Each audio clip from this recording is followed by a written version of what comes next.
As we continue our studies in part writing and voice leading, what I want to share with you today are 3 models for connecting root position triads based on the relationship between the roots. Let me show you how this works. Looking at part writing models for root position triads, the first model shows you how to connect chords whose roots are related by 4th or 5th. The easiest part is the bass part, which we just said leaps either by 4th or 5th. This is a very common kind of connection between chords. So you can see here our bass is leaping from the D of the 2 chord to the G of the 5 chord in C major. The next thing you want to do is always be on the lookout for common tones. Whenever you have roots related by 4th or 5th, you will have one common tone, and you want to keep that common tone in the voice in which it occurs. In this case, it's the D, and we keep it in the alto, since D is common to both the 2 and the 5 chord in C major. Your last step will be to move the other remaining voices by step to the remaining chord tones. In this case, the soprano moves from F to G, and the tenor from A to B. You will notice that with all root position triads, we are spelling them with 2 roots, 1/3 and 1/5. And these principles will allow us to make this connection every time. This is what our resolution sounds like.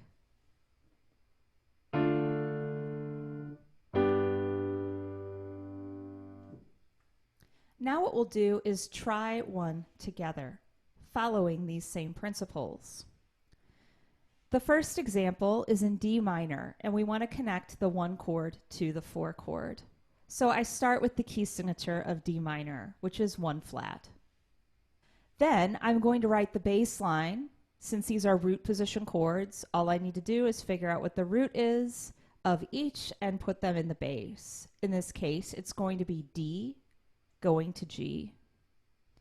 My next step will be to identify my common tone between the 2 chords. The common tone is D. Like in the model above, I decided to put it in the alto part, but you could decide to put it in the soprano, alto, or tenor. As long as you follow the same principles, it really doesn't matter which voice you put it in. Next up, I will move the other 2 remaining voices by step, and my resolution sounds like this.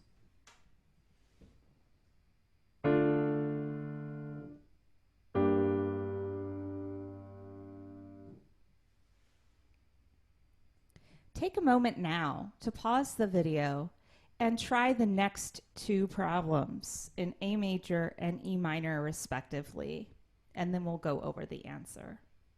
Resume playing the video once you're ready to see the answer.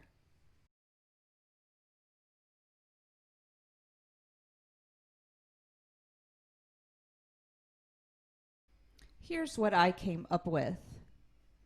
For the 5 chord in A major, you want to make sure you've got an E major chord with 2 roots, one of which needs to be in the bass.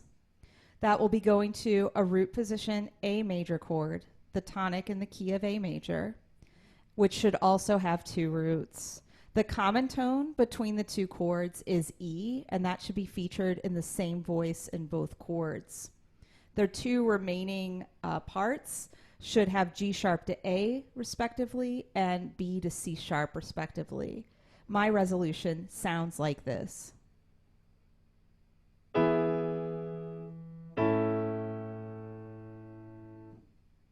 And for the E minor example, you want to have an E minor triad with 2 E's, 1 G, and a B, going to the 5 chord in E minor, which has 2 B's, a D sharp, and an F sharp. You need to remember to write in the D sharp because it's the leading tone in the key. It is also what makes the 5 chord major. Be sure whatever voice has B in it, in this case, I put it in the tenor, it should stay in that same voice. And then the other 2 parts should move by step This is what my resolution sounds like.